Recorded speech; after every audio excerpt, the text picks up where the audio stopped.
Hello friends, स्वागत है आप सभी का हमारे YouTube channel AR math classes में। आज के इस वीडियो में हम एक नया चैप्टर त्रिभुज की शुरुआत करेंगे। त्रिभुज के बारे में पढ़ेंगे। तो त्रिभुज का अध्ययन हम ज्यामिति के अंतर्गत करते हैं, जो गणित की एक शाखा है। और गणित में ज्यामिति की शुरुआत सर्वप्रथम यूनान में हुई, जहां थेल्स ने त्रिभुज की समरूपता के बारे में अध्ययन किया और उन्होंने बताया कि किस प्रकार से एक त्रिभुज की किन्हीं मापों का उपयोग करके दूसरे त्रिभुज के अगर एक या एक से अधिक माप ज्ञात है तो उसे हम कैसे ज्ञात कर सकते हैं। तो पिछली कक्षा में यानी कक्षा 9 में आपने सर्वांग समता के बारे में पढ़ा होगा। इस चैप्टर में हम समरूपता के बारे में पढ़ेंगे।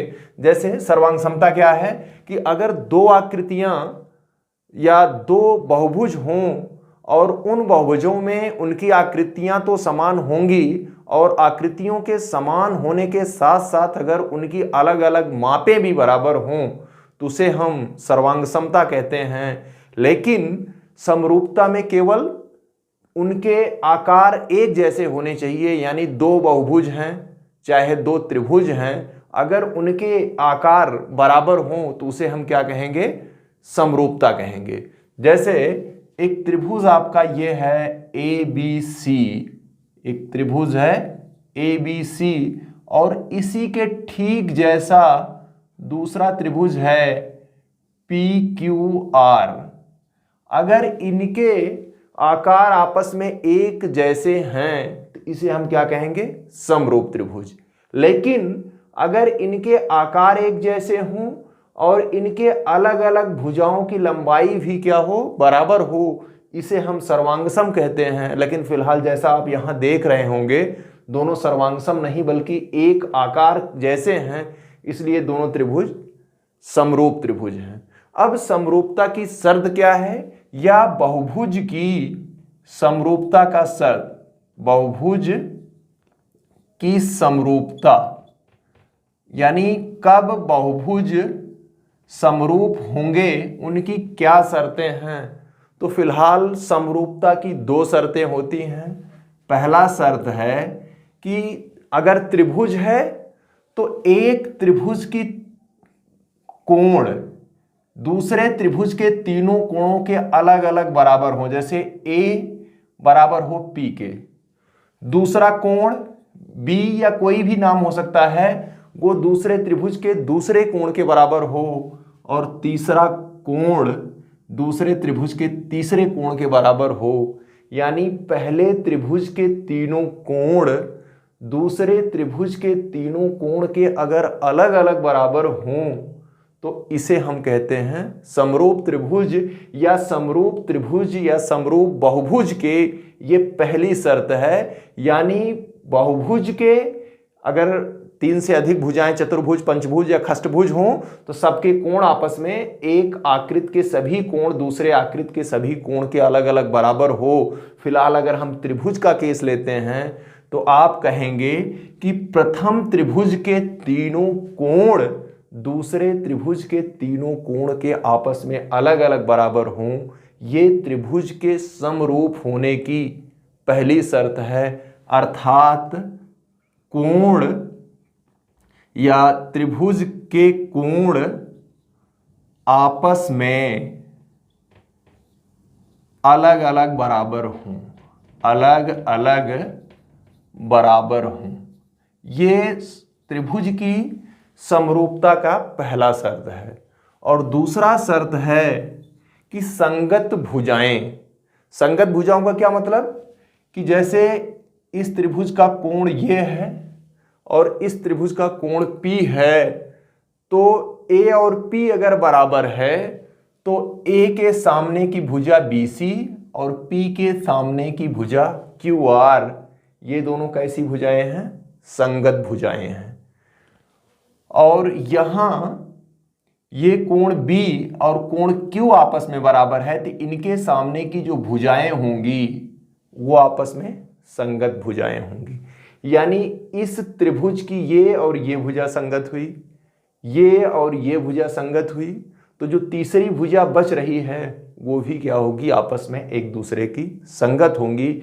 यानी पहली शर्त है कि त्रिभुज के कोण आपस में अलग अलग बराबर हों, दूसरा संगत भुजाओं का अनुपात बराबर हो। संगत भुजाओं का अनुपात, चाहे आप दो भुजाएं ले लीजिए या दो से अधिक तीनों भुजाओं को ले लीजिए, तो संगत भुजाओं का अनुपात बराबर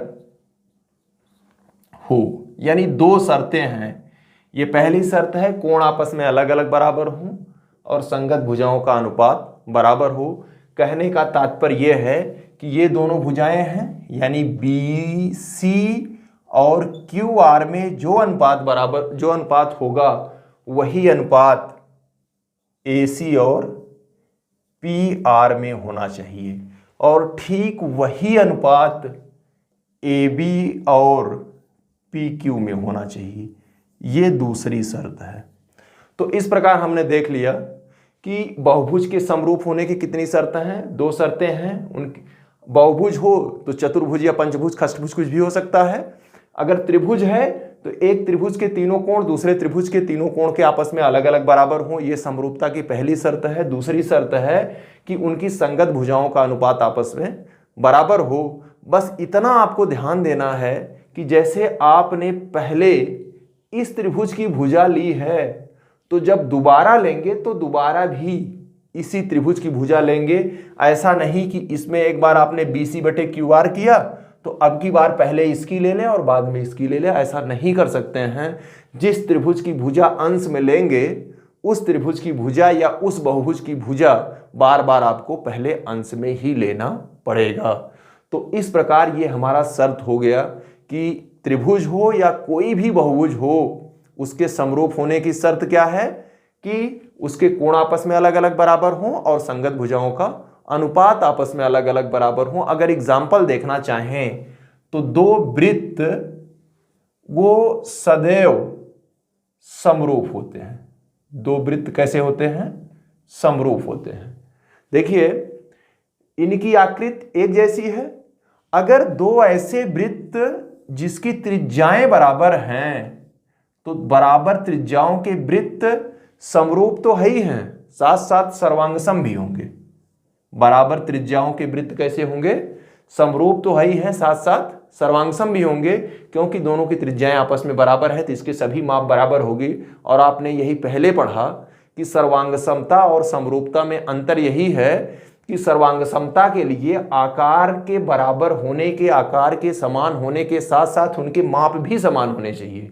लेकिन समरूपता में केवल आकार समान हो जाए तो उसे हम समरूप मान लेंगे। यानी दो वृत्त हमेशा एक दूसरे के क्या होते हैं? समरूप होते हैं। अगर हम वर्ग ले लें, क्या ले लें? वर्ग। तो आप जानते हैं कि वर्ग उसी को कहते हैं जिसकी चारों भुजाएं बराबर होती हैं। यानी चारों भुजाएं बराबर हों तो प्रत्येक कोण कैसे होगा? 90 अंश होगा। तो एक वर्ग बड़ा है और एक वर्ग छोटा है, तो देखिए प्रत्येक कोण बराबर हो रहे हैं कि नहीं। और आपने पहला शर्त यही किया था कि अगर बहुभुज है, फिलहाल हमने यहां त्रिभुज लिया था, तो कोण आपस में बराबर होना चाहिए। इनके कोण देखिए आपस में बराबर है। और अगर इसकी लंबाई मान लीजिए 2a है और इसकी लंबाई b है, तो ये संगत कोण हुए। तो देखिए सबके में क्या आ रहा है? 2a/b।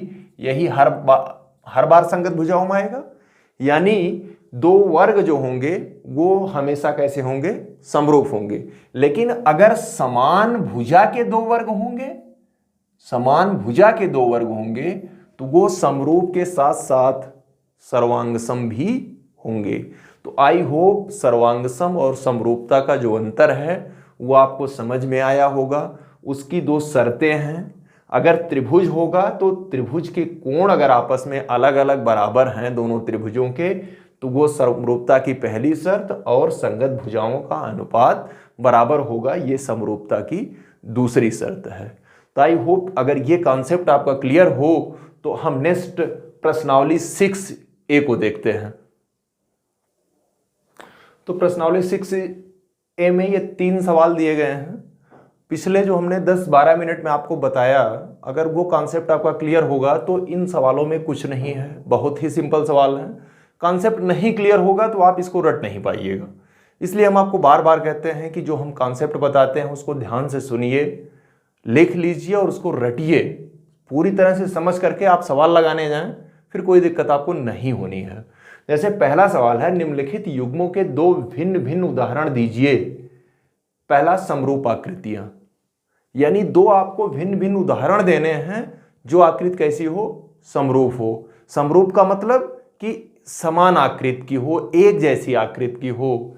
जैसे आप दो वृत्त ले लीजिए, ये दो वृत्त जो होगा वो हमेशा क्या होगा, समरूप होगा।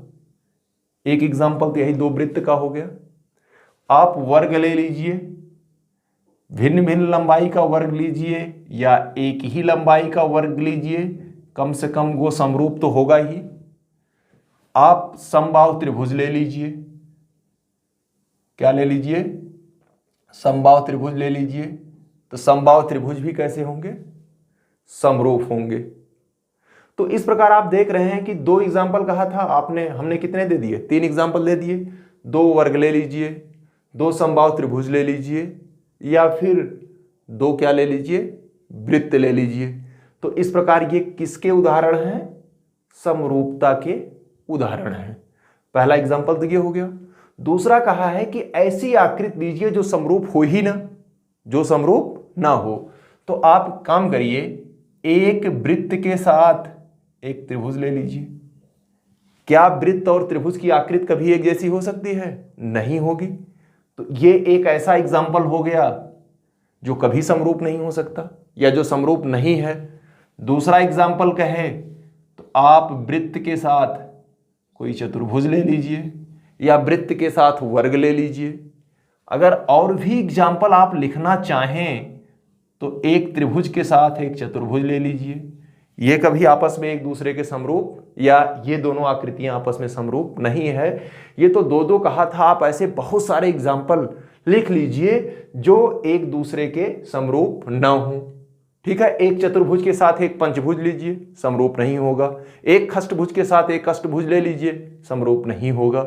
एक समकोण त्रिभुज के साथ एक समबाहु त्रिभुज ले लीजिए, वो समरूप नहीं होगा। यानी पहले में दो ऐसी आकृतियां लेनी हैं जो एक जैसे हों, जैसे हमने दो वृत्त ले लिया, दो वर्ग ले लिया, दो समबाहु त्रिभुज ले लिया। और दूसरे में ऐसी आकृति लेनी है जो आपको समरूप ना हो, तो वृत्त के साथ त्रिभुज ले लिया, वृत्त के साथ चतुर्भुज ले लिया, एक त्रिभुज के साथ एक त्रिभुज चतुर्भुज ले लिया, एक त्रिभुज के साथ पंचभुज या पंचभुज के साथ खष्टभुज। इस टाइप की कोई बहुत सारे एग्जाम्पल्स आप दे सकते हो।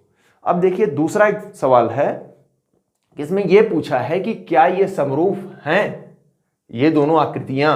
यहां देखिए, देखने से लग रहा है कि ये एक ऐसा चतुर्भुज है जिसकी सभी भुजाओं की लंबाई तो बराबर है, लेकिन इसका कोण लगभग 90 का दिख रहा है।